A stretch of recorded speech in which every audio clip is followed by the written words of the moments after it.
A long time ago, before paved roads and skyscrapers, the American continent was a living mosaic of tribes and nations. These were peoples who walked in harmony with the earth, honoring every river, every tree, and every animal as part of a vast spiritual tapestry. For thousands of years, these cultures thrived, creating social, spiritual, and ecological systems that reflected the depth of their wisdom. They observed the stars to guide their journeys, listened to the winds to understand nature's messages, and sang to celebrate the very act of existence. But with the arrival of colonizers, much of this knowledge was lost. This is the story of wisdom that time almost made us forget, yet still echoes in the land, the rivers, and the hearts of many. Prepare for a journey through time, where the voices of elders and the whispers of the earth can still be heard. This is a story of respect, harmony, and spirituality. This is the story of the indigenous peoples of the Americas.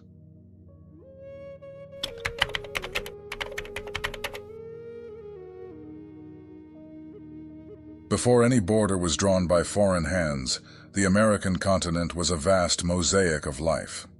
From north to south, hundreds of nations flourished, each with its language, traditions, and unique way of interacting with the natural world. These lands were not contested territories, but sacred homes, carefully protected by those who believed the earth belonged to no one, and all belonged to the earth. On the plains of central North America, the Lakota followed the movements of great bison herds, recognizing in the animals the gift of sustenance and balance. In the west, the ancestral Puebloans built stone cities that seemed to grow from the very mountains, harmonizing architecture and landscape. Further north, the Haudenosaunee, known as the people of the Longhouse, created one of the world's first democratic systems, a confederation uniting 5, later 6, great nations in peace and cooperation. Each people had its unique relationship with the land. For the Tupi-Guarani of the southern tropical forests, nature was a reflection of the sacred, and every river and mountain carried stories of gods and ancestors.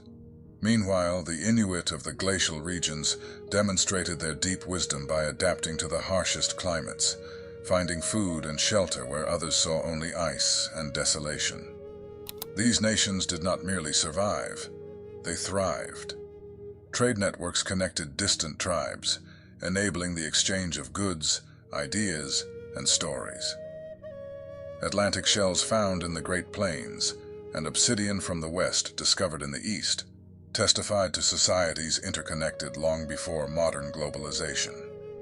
Yet more impressive than their trade routes or constructions was the shared philosophy among them, a profound respect for the interconnectedness of all things. They believed humanity was but one thread in the web of life, and breaking that balance would bring chaos to all. The American continent was not a wilderness to be conquered.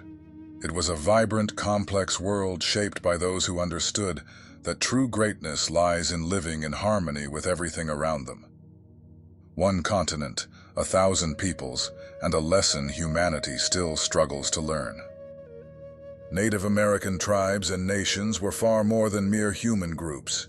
They were complex societies, each with its governance systems, codes of conduct, and rituals ensuring internal harmony and collective survival. These organizations reflected profound wisdom about communal life, where each individual had their place and their contributions were recognized.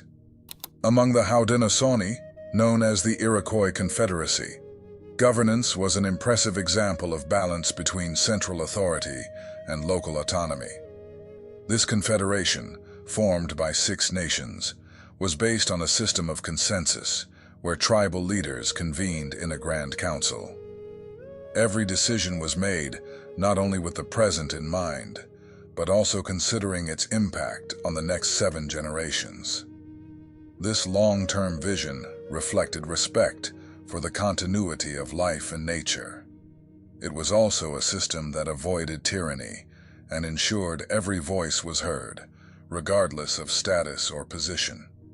In the Southwest, the Hopi maintained a deeply spiritual and decentralized society. Each village was governed by a council of elders who collectively decided important matters.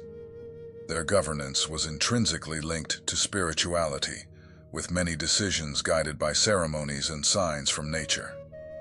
For the Hopi, leadership was not imposed, but recognized as a sacred duty. Moreover, their oral traditions ensured that spiritual and practical teachings were passed from generation to generation, preserving the essence of the community. In the heart of the Great Plains, the Lakota divided their societies into smaller bands, each with a leader chosen by merit. Major decisions, such as war or collective hunts, were made in larger councils where every warrior and elder's voice was heard. This fluid organization allowed the Lakota to adapt to seasonal changes and environmental challenges. Their ability to quickly reorganize in times of need was one of their greatest strengths, reflecting the adaptability that ensured their survival. Meanwhile, the peoples of the Northwest, such as the Tlingit and Haida, created social hierarchies marked by clans. These clans not only organized social life, but also dictated rights to land and natural resources. Each clan had its origin stories, emblems, and spiritual lineage, celebrated in elaborate ceremonies like potlatches, feasts where wealth was distributed to reinforce alliances and demonstrate generosity. This practice strengthened social bonds, balanced resources, and ensured no one hoarded excesses. The common thread in all these organizations was the same: unwavering respect for cooperation and interdependence. Among Native American tribes, decisions were rarely made by a single individual. They resulted from collective debate and often had a spiritual character. Leadership was seen as service, a responsibility to the community and ancestors. Additionally, there was an emphasis on constant learning, where every tribe member contributed their knowledge and skills for the common good. Native American tribes and nations had an organization that transcended politics. They demonstrated that true leadership is born from respect for life, community, and the earth. A teaching that, though lost to many, can still serve as an example for us and future generations.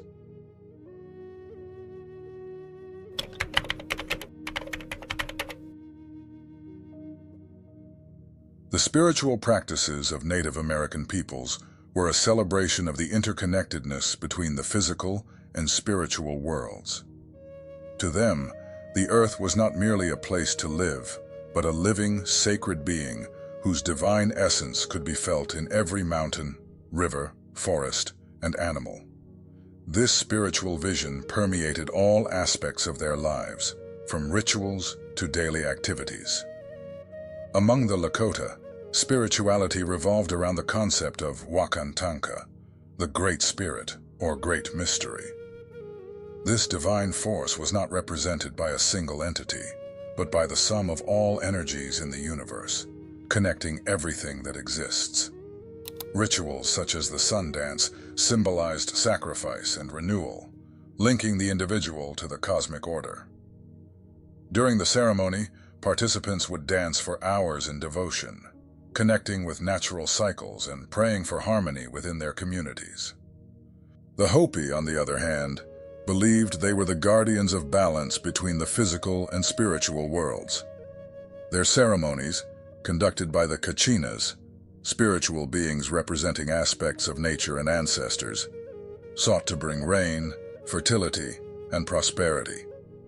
Every dance, every mask worn during rituals, was a manifestation of respect for the sacred and a way to communicate with the divine. Balance and harmony were maintained through strict observance of rituals passed down through generations. Among the Amazonian peoples, such as the Tupi-Guarani, spirituality was deeply connected to the concept of terra sem mals, land without evil, a state of spiritual purity and balance. They believed that through songs, dances, and the ingestion of sacred plants and forest medicines, such as ayahuasca, they could achieve visions to guide their communities and connect with the gods and spirits of the forest. These rituals were also moments of healing, where body and spirit were treated as an inseparable unity. The peoples of the Northwest, such as the Haida, incorporated spirituality into their art, particularly in the creation of totem poles. These monuments were far more than sculptures. They were living stories representing lineages, myths, and relationships with the sacred. Each carved figure carried profound meanings, symbolizing connections with ancestors and the natural forces that shaped their lives. In all these cultures, spirituality was not an isolated practice, but something that permeated everyday life. Before hunting, fishermen and hunters would offer prayers and offerings, thanking the spirit of the animal for its gift. When planting, farmers would sing to the earth, asking for its blessing and fertility. Even the acts of building a shelter or lighting a fire were surrounded by rituals that acknowledged the sacredness of each action. Spiritual practices also played an essential role in healing. Shamans, seen as bridges between worlds, used chants, medicinal plants, and dances to treat illnesses viewed as spiritual imbalances. These healers not only restored physical health, but also reconnected the individual with the web of life. The wisdom of these spiritual practices transcends time and invites us to reflect. What if we lived in a world where every act was an act of devotion? Where each step was taken with gratitude, and every word spoken carried the weight of the sacred? Perhaps, like the Native American ancestors, we could rediscover our own connection with the divine.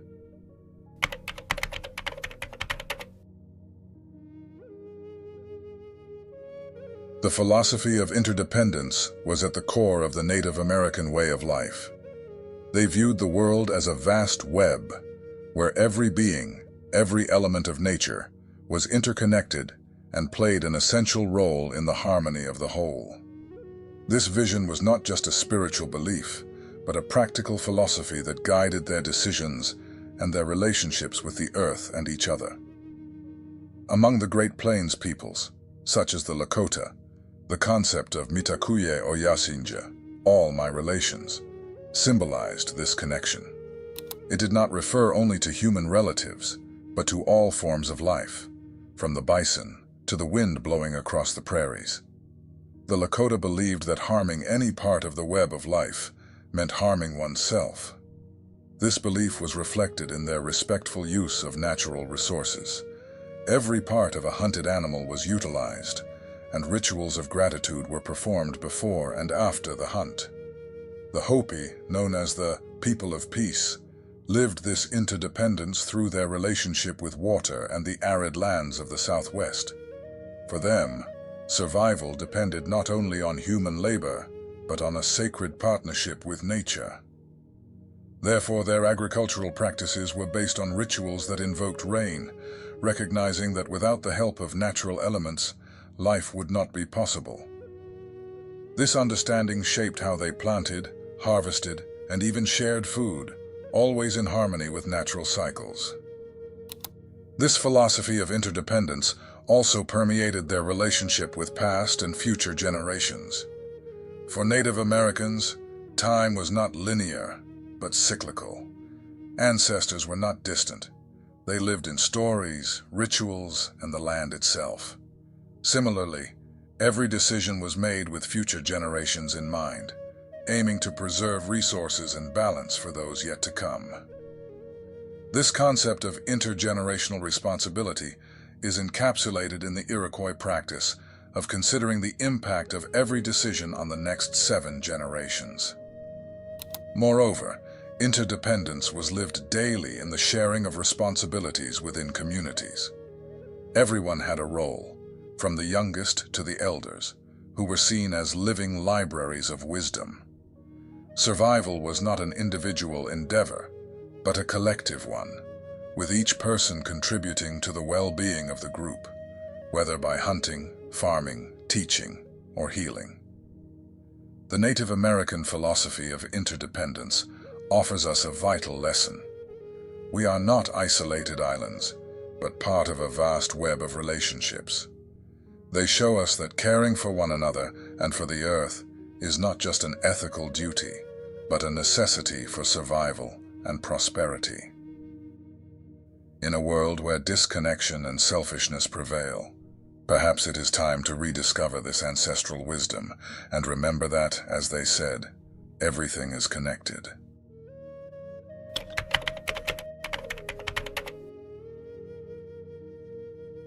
With the arrival of the colonizers, or rather the European invaders, the Native American peoples faced centuries of dehumanization and cultural loss. Ancestral lands were invaded, destroyed, and desecrated. Languages were silenced, and spiritual practices were banned. The overwhelming force of colonization led to the destruction of countless traditions, yet it could not entirely extinguish the essence of the wisdom these peoples carried. Despite the hardships, many of their teachings still echo in the modern world, inspiring movements for justice and sustainability.